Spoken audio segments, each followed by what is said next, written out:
안녕하세요. 오늘도 사연살롱을 찾아주셔서 감사합니다. 결혼 5년 차에 이혼을 결심한 여성이에요. 영국의 극작가 버나드 쇼의 묘비에는 이런 글귀가 새겨져 있다고 해요. 우물쭈물하다 내일할 줄 알았다. 버나드 쇼가 살아생전에 귀중한 시간이 빨리 지나가는 것을 한탄하며 했단 말이라고 하는데요.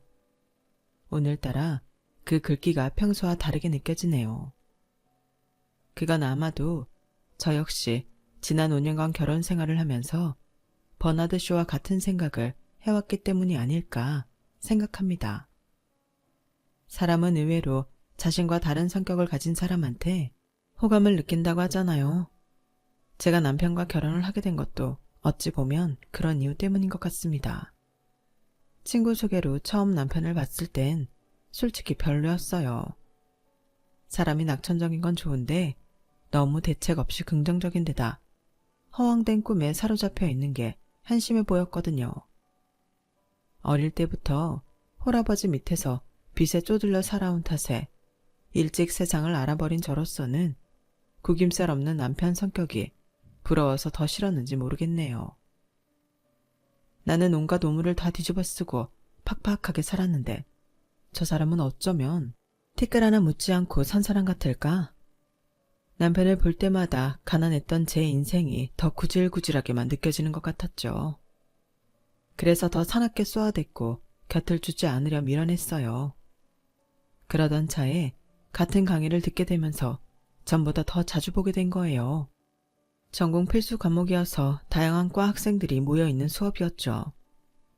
같은 과 동기들과 떨어져 혼자 수업을 듣게 된 저와는 달리 남편은 과 동기들과 함께 수업을 듣고 있었어요. 친구들과 함께 우르르 몰려다니던 남편은 저를 볼 때마다 반갑게 인사를 해주었어요. 남편은 제 절친의 남자친구와 같은 과 동기라서 몇 번 술자리를 함께 한 적이 있었는데 그 인연을 핑계로 너무도 친근하게 저를 대하더라고요. 지선씨, 다음 강의 없죠? 우리 학식 먹으러 갈 건데 같이 가요. 아니요, 전 밥 생각 없어요. 에이, 누가 밥을 생각으로 먹어요. 배고파서 먹고 밥 때가 됐으니까 먹죠. 그러지 말고 이리 와요. 남편은 싫다는 사람을 굳이 끌고 가서는 기어이 제 입에 돈가스를 집어넣더군요. 그리고는 그날 이후 너무도 당연하게 강의가 끝나면 제자리로 와서는 밥 먹으러 가자며 끌고 가는 거예요. 남편의 제멋대로인 행동에 화를 낼 수도 있었지만 그러지 못한 건 그놈의 조별 과제 때문이었어요. 왜 교수님들은 그렇게 조별 과제를 좋아하는 걸까요? 서로 성향도 다르고 활동 시간대도 다른 애들을 굳이 모아놓고 공동 과제를 해내라는 건 정말이지 비효율적이고 비생산적인데 말이에요. 늘 혼자 다니던 저는 남편의 호의 탓에 남편과 같은 조에 편성이 되었고 그 바람에 학기 내내 강의 시간을 제외하고도 수시로 문자와 전화 연락을 하게 되었어요. 점심시간엔 밥도 같이 먹게 되었고요. 진짜 조별과제만 아니면 말 한마디 안 섞어도 되는 인간이랑 내내 붙어 다니려니 미치겠더라고요. 그런데도 이런 제 마음을 아는지 모르는지 남편은 우리가 대단한 사이라도 되는 것 마냥 저를 늘 끼고 다니려 했어요. 굳이 자기네 과 동기들한테까지 일일이 저를 소개시키면서 말이죠. 그럴 때마다 속으로 화를 꾹꾹 눌러가며 참았던 저는 조별과제 발표를 앞두고 뻥 터져버렸어요.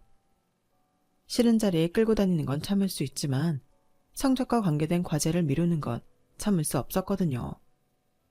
더군다나 저는 집안 사정 때문에 장학금을 꼭 받아야 하는 처지라서 더 그랬어요. 남편과 친구들은 성적을 잘 받아도 그만, 못 받아도 그만이라는 식으로 과제를 설렁설렁 했는데 결국 그들의 태만으로 열심히 준비한 제 점수까지 깎아먹히게 될 판이었어요. 야, 니들은 대학을 술 처먹으러 다니냐? 시간이 남아 돌아서 부모 돈 써제끼라고 다니냐고. 니들이 인생을 어떻게 살든 난 상관없어. 하지만 남의 인생에 피해는 주지 말아야 할 거 아니야. 내일이 우리 조 발표인데 아직도 자료 조사가 안 됐다는 게 말이 돼? 내가 각자 분담표 나눠준 지가 언젠데 아직도 이 지랄들이냐고. 니들 때문에 조별과제 망치면 니네가 내 학점 책임질 거야? 난 니들처럼 돈 많은 부모도 없고 장학금 없으면 대학도 못 다니는데 니들이 책임질 거냐고. 그동안 쌓인 게 많았던 저는 가감없이 제 감정을 표출했고 평소와 다른 제 모습에 남편과 그 친구들은 놀라서 입만 쩍 벌리고 있었어요. 솔직히 애들한테 기대하는 바가 없어서 과제의 70%가량은 저 혼자 맡아서 했는데 그나마도 제대로 안 하니 성질이 날 수밖에 없었어요. 제가 씩씩거리며 주먹을 부들부들 떨고 있자 그제야 남편이 상황을 수습하려 애쓰더군요. 그래, 우리가 좀 심하긴 했어. 지선이 혼자 그 많은 분량을 기껏 다 준비했는데 우린 아직 자료조사도 못 끝냈잖아. 지선아, 미안해. 우리가 잘못했어. PPT 문서까지 남은 건 내가 어떻게든 완성해 놓을 테니까 화 풀어라. 응? 나머지 애들도 남편을 따라 미안하다며 사과를 하더군요. 그리고는 쥐죽은 듯이 과제를 시작했어요. 결국 그날 남편은 친구들 목까지 떠안아가며 날을 새서 PPT 문서를 완성했고 다음날 과제 발표는 성공적으로 끝마칠 수 있었어요. 그리고 학점은 A뿔을 받을 수 있었죠. 제 성질머리를 제대로 본 남편의 과 친구들은 이후 저를 슬슬 피하기 시작했어요. 하지만 남편은 오히려 전보다 더 제게 치근덕거리기 시작했죠. 사귀고 난 다음에 왜 그랬냐고 물었더니 남편이 그러더라고요. 자기는 자기 성격이 물렁해서 그런지 똑 부러지는 여자가 좋더라고요. 그때 제가 화내는 걸 보면서 이 여자다 라는 생각을 했다나요? 반하는 포인트가 어찌나 어이가 없던지 남편답다 생각했어요. 남편은 제가 싫다고 몇 번이나 거절을 했는데도 불구하고 저를 볼 때마다 끈덕지게 어제와 똑같이 웃는 얼굴로 대시를 했어요. 그런 남편을 보니 신기하기도 하고 대단하다는 생각마저 들더군요. 하지만 거기까지였어요. 이 사람이 생각보다 괜찮은 사람이라는 데는 이의가 없지만 그렇다고 사귀고 싶은 마음까지는 없었거든요.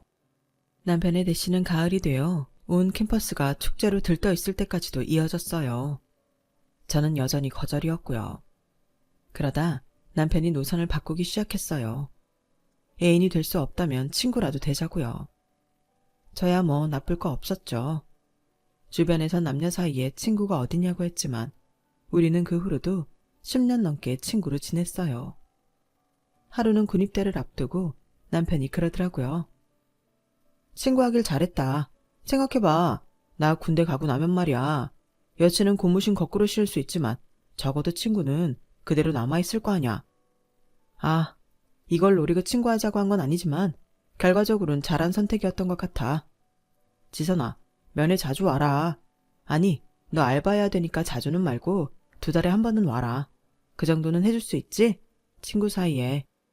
그러겠다고 대답을 하지는 않았지만 학업과 병행해 여러 개의 아르바이트를 하면서도 남편 면회는 거르지 않았어요. 그러니 남편의 내무반 사람들은 당연히 저를 남편의 여자친구로 알고 있었죠. 실제로 남편이 그렇게 소문을 내기도 했고요.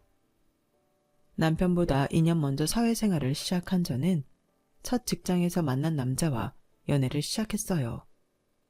남편은 제 연애 코치를 해주었고요. 그리고 제가 이별을 했을 때도 남편이 위로주를 사주었어요.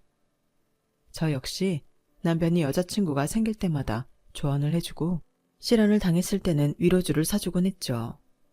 그렇게 10년을 우리는 절친으로 지냈고 30살이 되던 해 사귀게 되었어요.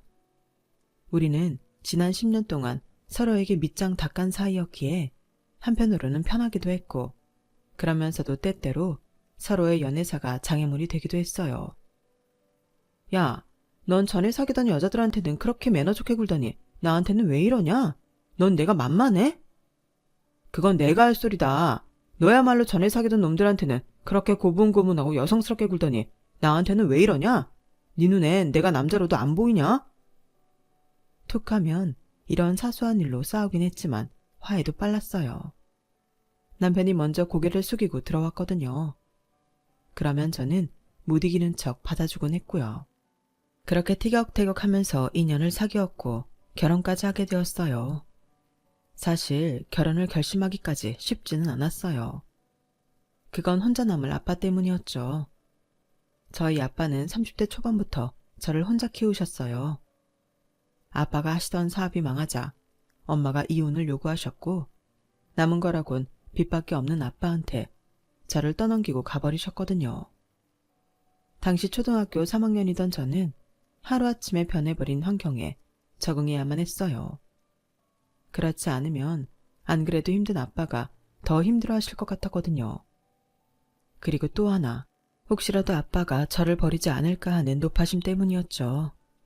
집세가 밀릴 때마다 집주인 아주머니가 저희 아빠한테 그러셨거든요. 애 키울 주제도 안 되면서 붙잡고 있는 것도 미련한 짓이야. 김씨, 내가 집세 받자고 이런 모진 소리 하는 거 아니야. 김씨도 김씨지만 애 인생도 생각해야지. 어린 게 무슨 죄가 있어. 한창 잘 먹어야 할 나이에 허구한 날 혼자 라면이나 끓여 먹고 있고. 애가 또래 애들보다 키도 작고 체격도 작은 거 봐. 그게 다 제대로 못 먹어서 그런 거라고. 애 맡길 데 없으면 시설에라도 보내. 보냈다가 김씨 형편 좀 나아지면 그때 데려오면 되잖아. 그럴 때마다 저는 문 밖에서 들리는 소리에 가슴을 조이곤 했어요. 아빠가 지선아, 아빠랑 같이 놀이공원에라도 갈까? 하고 물으면 혹시나 나를 버리려고 그러나 싶어서 고개를 절레절레 흔들며 싫다고 울면서 소리쳤어요. 그러면 아빠는 저를 꼭 안으시곤 말없이 등을 쓸어주셨죠. 제가 중학교를 졸업할 때까지도 저희 집에는 빚쟁이들이 자주 찾아왔었어요. 아빠는 일 나가고 안 계신 집에 찾아온 험상궂은 남자들은 신발도 벗지 않고 저희 안방까지 들어오곤 했죠. 그렇게 몇 번 공포스러운 순간을 겪은 뒤로 저는 그 사람들과 마주치지 않으려고 도서관에서 늦게까지 공부를 했어요. 덕분에 성적은 많이 올랐지만 초인종 소리만 들려도 심장이 쿵 내려앉을 만큼 그 일들은 제게 큰 트라우마를 안겼죠. 열심히 벌어서 빚을 갚았던 아빠는 제가 고1이 되던 해 드디어 오랜 빚을 다 청산했어요. 빚에서 해방된 그날 아빠가 소고기를 사오셨더라고요. 남의 돈 빌려 쓰는 사람은 고기도 숨어서 먹으랬다고 그동안 빚 갚느라 변변히 소고기 한 번 못 먹었던 게 생각나서 사왔어. 이제 우리도 남 눈치 안 보고 고기도 먹고 살 수 있게 됐다. 아빠가 빚을 다 갚았거든. 빚을 다 갚았다고 말하며 환하게 웃는 아빠를 보니 눈물이 핑 돌았어요. 엄마랑 이혼한 이후로 아빠가 그렇게 환하게 웃는 모습은 처음이었거든요. 늘 피곤에 쩔어서 잠이 들고 눈을 뜨면 지옥 같은 하루를 버텨야 한다는 생각에 어깨가 축 처져 있던 아빠만 보고 살았으니까요. 아빠, 난 고기 안 먹고 살아도 괜찮아. 난 좋은 옷도 필요 없고 좋은 신발도 필요 없어. 나한텐 아빠만 있으면 돼. 아빠는 그 힘든 순간에도 나를 버리지 않았잖아. 전에 살던 집주인 아주머니가 나 시설에 보내라고 그렇게 강요하는데도 아빠는 나 안 버렸잖아. 그래서 늘 고맙고 미안했어. 그러니까 앞으로도 나한테 뭘 더 해줘야겠다는 생각은 하지 마. 나는 이미 아빠한테 충분히 받고 살았으니까. 우리 아빠 그동안 고생 많으셨어요. 빚 탈출 축하해. 그 말에 아빠는 입술을 꽉 깨물고는 눈물을 참으셨지만 제가 고기를 굽는 사이 아빠 밥그릇으로 떨어지는 눈물까지는 감추지 못하셨어요. 눈물 젖은 빵이 아닌 눈물 젖은 소고기를 먹었던 우리 부녀는 그 모진 시간을 함께 버티고 살아왔어요. 그런데 이제 와서 제가 아빠를 떠나려고 하니까 차마 발길이 떨어지지 않는 거예요. 지선아, 아빠는 말이야. 우리 지선이가 나이 먹도록 아빠랑 같이 사는 것보다 네 인생 찾아서 떠나는 걸 보는 게 더 행복할 것 같아. 널 끼고 살면 너를 볼 때마다 내 자신이 너무 못나 보일 것 같거든.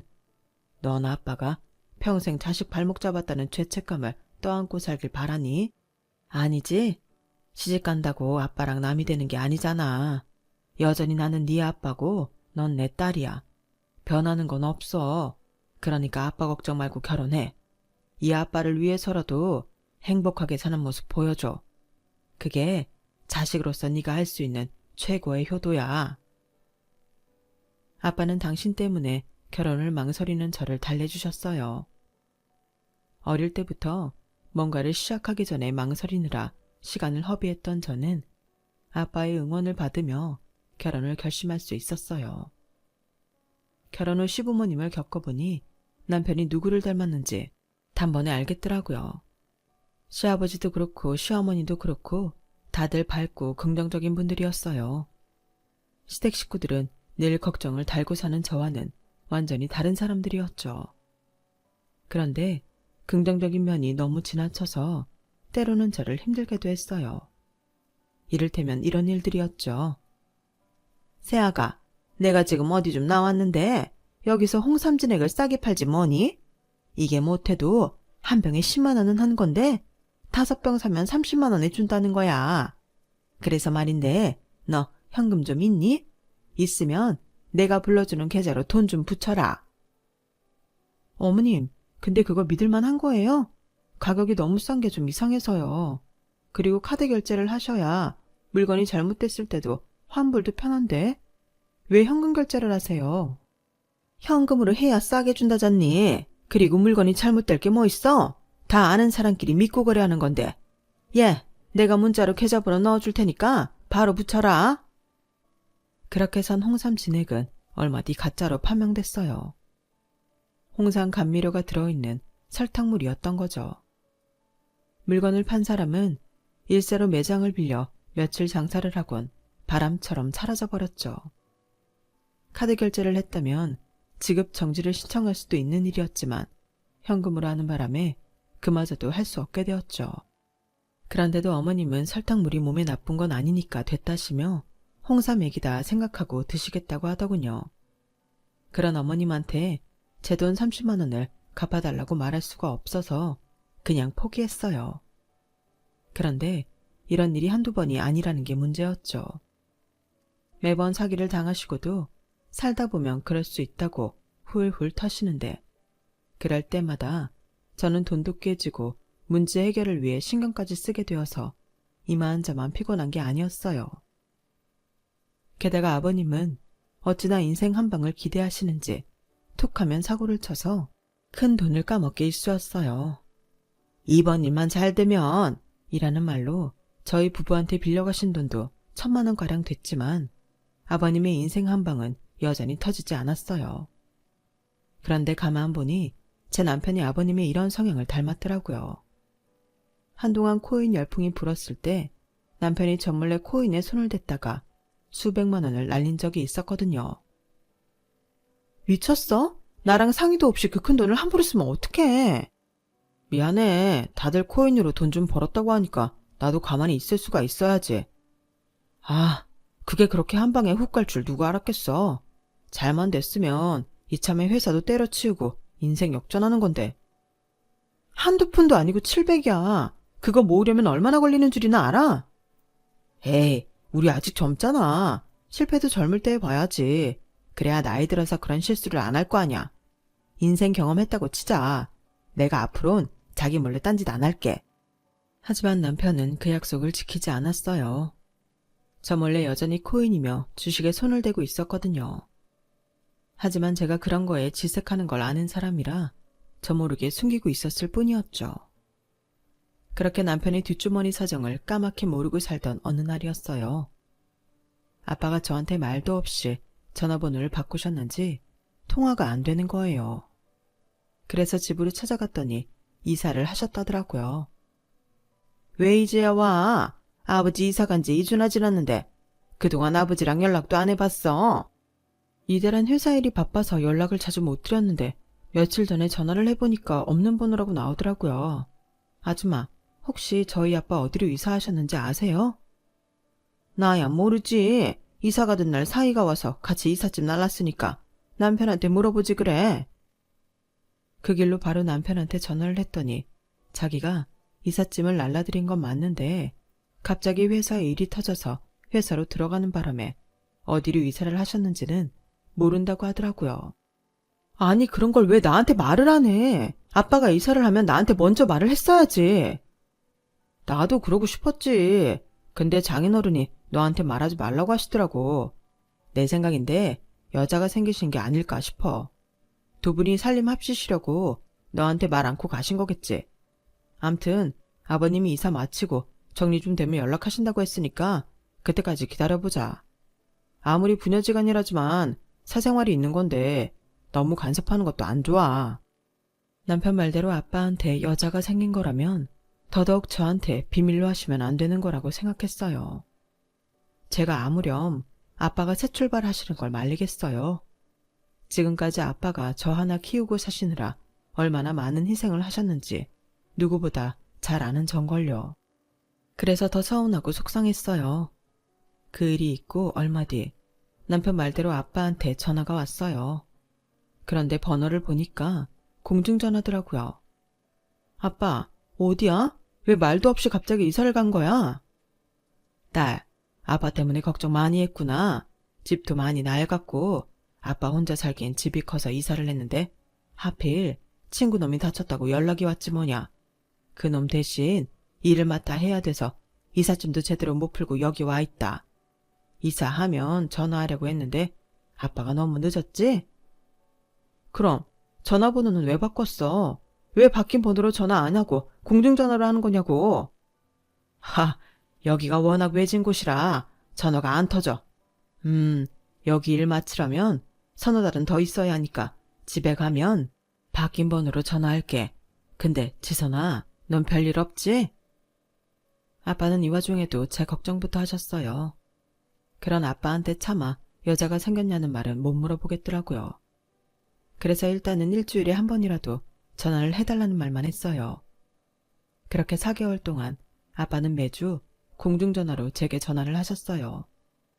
그때마다 아빠는 회사에서는 별일 없냐는 말을 잊지 않으셨죠. 그때 뭔가 이상하다는 걸 알아챘어야 하는데 그러지 못한 게 한이 되네요. 그렇게 시간이 지나 계절이 바뀐 뒤에야 아빠는 바뀐 번호로 전화를 하셨더라고요. 그리고는 시간이 되면 일요일 오전에 집으로 좀 오라시며 이사한 집 주소를 알려주셨어요. 남편과 함께 아빠 드실 반찬과 영양제를 사들고 집으로 갔더니 방 2칸짜리 조그마한 아파트에 아빠가 살고 계시더라고요.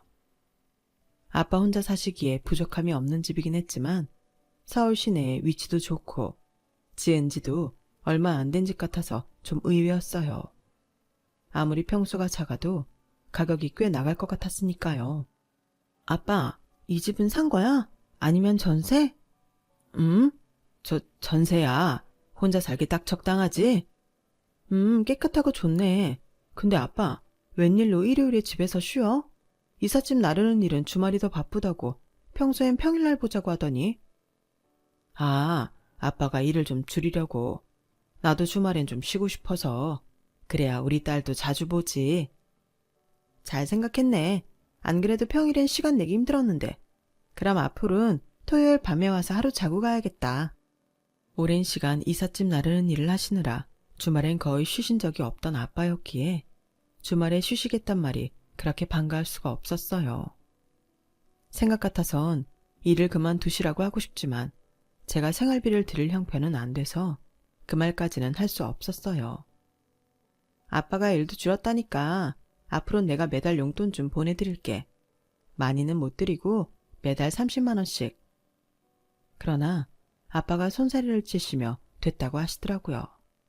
아직은 당신이 자식한테 용돈 받을 정도는 아니라시면서요. 그러면서 내내 제 걱정을 하시는 거예요. 시부모님은 잘해주시는지, 혹시 직장에서 미움받지는 않는지.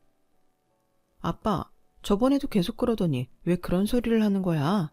내가 회사에서 미움받을 일이 어딨어? 그러자 남편이 끼어들어 말을 돌렸어요. 여보, 나 배고프다. 장인어른도 배고프시죠? 우리 짜장면이라도 시켜 먹을까? 아직 중국집 문 안 열라나? 일단 그러면 밥을 좀 할까? 쌀이 어딨나? 남편의 호들갑이 그날따라 이상하게 신경 쓰였어요. 아빠도 제게 뭔가 숨기고 있는 것 같았고요. 그래도 일단은 배고프다는 사람 밥은 먹여야 할 것 같아서 쌀을 찾아 싱크대 서랍을 열었는데 쌀포대에 나람이라고 적혀있지 뭐예요. 뭐 이런 쌀이 다 있나 하고 넘기려는데 언젠가 직장에서 있었던 일이 생각난 거예요. 저희 회사 인턴 중에 이름이 우암이라는 사람이 있었는데 그 이름을 듣고 부장님이 정부미도 아니고 우암이야? 하고 놀리신 거예요. 그러면서 예전엔 정부미라고 해서 가난한 사람들한테 정부에서 주는 쌀이 있었는데 지금은 나람이라고 이름을 바꿨다는 얘기를 덧붙이셨죠. 그제야 이 쌀의 출처를 알 것 같았어요. 정부에서 주는 쌀이었던 거죠. 하나가 의심스러우니 보이는 족족 다 의심이 가기 시작했어요. 아파트로 들어올 때 분명 같은 이름의 아파트인데 아빠가 사는 동만 입구가 달랐던 것도 이상하고 한 동에 이렇게 작은 평수만 있는 것도 이상하더라고요. 선반에 놓인 참치캔이며 아빠가 평소 드시지도 않던 부식 재료까지 마치 어디서 나눠준 걸 쌓아 놓으신 것 같더라고요. 그래서 아빠한테 혹시 이 집 임대 아파트냐고 물었더니 아빠 표정이 확 굳더라고요. 아빠, 나 이 쌀 뭔지 알아. 기초생활수급자한테 지급되는 나라 쌀이잖아. 이게 왜 아빠 집에 있어? 아빠, 혹시 기초생활수급자로 등록했어? 아빠가 왜? 자식도 있고 돈도 벌잖아. 그러자 남편은 또다시 제 말을 막으며 엉뚱한 소리를 짓거려댔어요. 너 입 다물어. 나 지금 아빠한테 묻고 있잖아. 아빠, 말해봐. 도대체 어떻게 된 거냐고. 지선아, 내가 설명할게. 내가 다 말해줄 테니까 일단 집으로 가자. 가면서 말해준다고. 남편은 마치 필사적으로 저랑 아빠 사이를 떨어뜨려 놓으려는 사람처럼 제 팔을 잡고 현관 쪽으로 끌고 갔어요. 그 행동이 너무 의심스러워서 그냥 넘어갈 수가 없겠더라고요. 이거 놔. 너 나한테 뭐 숨기는 거 있지? 처음부터 네가 제일 수상했어. 우리 아빠가 이사한다고 네가 평일에 회사에 월차까지 내고 간다는 거 누가 봐도 이상하잖아. 우리 아빠 이삿짐 센터에서 일한 지 20년도 더 된 사람이야. 짐을 날라도 아빠랑 아저씨들이 알아서 할 텐데 회사원인 네가 돕기 뭘 돕는다고 거길 가? 나한테 말 한마디 없이. 그리고 오늘도 봐. 아빠가 나한테 뭔가 말을 하려고만 하면 네가 자꾸 말 끊잖아. 뭐야, 뭔데 나한테 숨기는 거냐고. 그제 아빠는 힘겹게 말을 꺼냈어요. 김서방은 잘못 없다. 그저 너 체면 살려주려고 그런 것뿐이야. 지선아, 아빠 다 알아. 그리고 이해해. 내가 널 그렇게 만든 거야. 네가 회사 돈에 손댔다는 얘기 들었을 때 아빠가 무슨 생각을 했는지 아니? 못난 아빠 때문에 어릴 때 돈에 쪼들려 살아서 그렇게 된 게 아닐까 생각했어. 아빠가 미안하다. 이건 또 무슨 소린가 싶더군요. 내가 회사 돈에 손을 댔다고? 무슨 말도 안 되는 소리를 하는 거야. 내가 왜 그런 짓을 해? 도대체 어디서 그런 말도 안 되는 소리를 들은 거야? 그러자 아빠는 제 남편을 쳐다봤어요. 김서방, 이게 어떻게 된 일인가? 자네가 그랬잖아. 지선이가 회사 돈에 손을 대서 회사에서 잘리고 소송까지 당할 판이라고. 그래서 내가 퇴직금에 전세 보증금까지 뺏어 줬지 않나? 장인어른, 실은 그게 제가 그러려고 한 건 아닌데요. 저도 지선이 행복하게 해주려고. 그래서 좋은 정보가 있다길래 친구 말 듣고 주식을 좀 샀던 건데 그게 작전주였더라고요. 저도 몰랐어요. 그렇게 갑자기 그게 상장 폐지될 줄 누가 알았겠냐고요. 저도 피해자예요. 남편은 주저리 떠들어댔어요. 요지는 이거였죠. 허황된 꿈에 부풀어 친구가 알려준 정보대로 시부모님 집을 담보로 대출까지 받아 주식에 투자를 했고 그렇게 산 주식은 상장 폐지가 되며 휴지 조각이 된 거예요. 당장 대출금을 상환하지 않으면 시부모님 집을 난리판이었던 남편은 저희 아빠한테 제가 회사 돈에 손을 댔다고 거짓말을 한 거죠. 소송까지 걸려 실형을 살 것 같다는 말에 아빠는 직장에 사표를 내고 퇴직금에 전세 보증금까지 빼서 제 남편한테 돈을 보내셨어요. 하지만 그 바람에 아빠는 지낼 곳이 없어졌고 남편은 해결책이랍시고 아빠를 기초생활수급자로 만들어버린 거예요. 기초생활수급자가 되면 임대주택을 받을 수 있다는 걸 이용한 거죠. 하지만 그러기 위해선 여러 가지 조건이 필요했어요. 일단 수입은 물론 통장에 돈이 없어야 하고 자신을 돌봐줄 가족들과 왕래나 연락이 없다는 게 확인되어야 했죠. 서울을 떠나 친구분 댁에서 지냈던 4개월간의 기초생활수급자 심사가 시작됐고 다행히 심사에 통과해서 임대주택을 받게 되었던 거죠.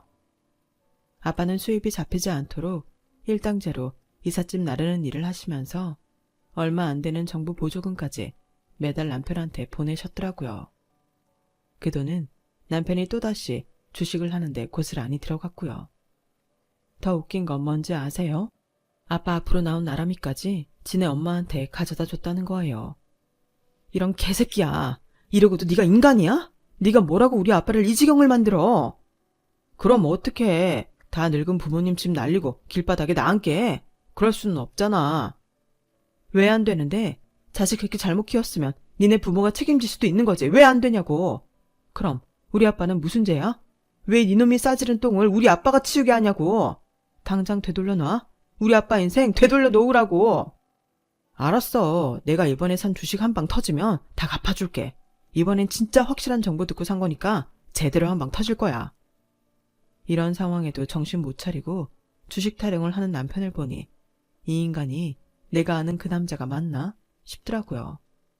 그때였어요. 현관문 말발굽이 펼쳐져서 덜 닫혀있던 현관문을 열고 시어머니가 들어오신 거예요. 가래떡을 담은 쟁반을 든 채 말이죠. 사돈, 왜 문도 안 닫고 계세요? 이거 저번에 주신 쌀로 뽑은 가래떡인데 맛 좀 보시라고. 어머, 애들이 와 있었네? 하지만 그 말이 떨어지기도 무섭게 저희 아빠가 제 남편의 뺨을 치셨어요. 그러자 시어머니가 떡쟁반을 바닥에 팽개치고 달려들어왔죠. 지금 뭐 하는 짓이에요? 왜 내 아들을 때립니까? 당신이 뭔데 내 아들한테 손찌검을 하냐고요? 때릴만 하니까 때린 겁니다. 이놈이 무슨 짓을 벌였는지 사돈도 알게 되면 저 못 말릴 겁니다. 너 잘 들어라. 니놈이 주식을 하든 도박을 하든 난 상관없다. 하지만 내 딸을 범죄자로 둔갑시키고 그것도 모자라서 우리 부녀 사이를 떼어내려고 했던 건 절대로 용서 못한다. 내 인생이야 어찌되든 상관없지만 내 딸 인생은 건들면 안 되는 거였어. 두말할 거 없다. 니들 당장 갈라서 썩어 빠진 정신상태로 한탕주의에 빠져 사는 놈한테 내 딸을 맡길 수는 없어. 이달 말까지 그동안 나 속여서 받아간 돈 다 가져오지 않으면 그땐 법정에서 보게 될 줄 알아라. 장인어른, 제 말 좀 들어보세요. 이번 주식만 대박 나면 제가 다 해결해 드린다고요. 지금 팔면 손해가 얼마인지 알기나 하세요. 그러니까 조금만 기다려주세요. 다 잘 될 거예요. 끝까지 정신 못 차리고 허우적거리는 남편 놈을 보자 도저히 참을 수가 없었어요. 저런 건 실컷 패서 정신이 번쩍 들게 해야겠다는 생각뿐이었죠. 그런데 그때 바닥에 나둥그러져 있는 가래떡이 눈에 들어온 거예요. 저는 얼른 겉이 꾸덕하게 마른 가래떡 몇 가닥을 집어들곤 그대로 남편 놈을 두들겨 팼어요. 이 미친놈아, 아직도 정신을 못 차리냐? 주식? 대박? 니까 놈이 주식으로 대박 나면 주식하는 사람들 전부 떼부자 됐을 거다. 이래서 벌 생각은 않고 어떻게 요행만 바래? 너 같은 건 바닥에 나 앉아봐야 정신을 차리지. 당장 우리 아빠 돈 돌려주지 않으면 내가 직접 너 경찰에 신고할 거야. 교도소 안에서 평생 나라에서 주는 밥 먹으면서 살게 해줄 테니까 알아서 하라고. 결국 우리 부부는 이혼을 했어요. 그리고 얼마 뒤 아빠가 그동안 제 남편한테 속아서 보냈던 돈을 모두 돌려받게 되었죠. 시부모님 집을 팔아서 갚았다고 하더군요. 아빠는 해당 기관을 찾아가 자신이 부정기초생활수급자임을 자수했어요. 당연히 임대주택에서는 퇴거조치 당했고 지원금 회수는 물론 벌금까지 내게 되었지만 아빠는 이제야 마음이 편하다고 하시더군요. 남편 역시 저희 아빠를 속여 거짓으로 서류를 꾸미고 지원금을 편취해 쓴 죄로 벌금형을 받았어요. 그리고 이혼을 하는 과정에서 형사고발을 하지 않는 조건으로 우리가 살던 전셋집을 제게 넘겼죠. 현재 저는 그 집을 빼고 이사를 해서 아빠와 함께 살고 있어요. 돌이켜 생각해보니 어쩌면 저는 결혼을 하기 이전부터 남편에 대한 불안감이 있었던 것 같더라고요. 늘 허황된 꿈을 쫓아 위태롭게 살아가는 모습을 진작부터 알아챘지만 그럼에도 칼같이 끊어내지 못하고 우물쭈물거리다가 이 지경까지 온 게 아닌가 생각해요. 아니다 싶으면 돌아서야 하는 건데 그러지 못한 제 잘못이죠. 그 바람에 하나뿐인 아빠까지 그 고생을 시켰으니 자식으로서 실격이죠. 그래서 앞으로는 조금 더 단단한 사람이 돼서 제대로 자식 노릇하면서 살아볼까 합니다. 비록 결혼은 망했지만 제 인생은 아직 진행 중이니까요. 지금까지 제 사연을 들어주셔서 감사합니다. 열심히 사시는 여러분들 복 받으시고 건강하세요. 여러분, 사연 댓글에 응원과 현명한 조언 부탁드려요. 좋아요와 구독은 저에게 큰 힘이 됩니다. 오늘도 좋은 일 가득하세요.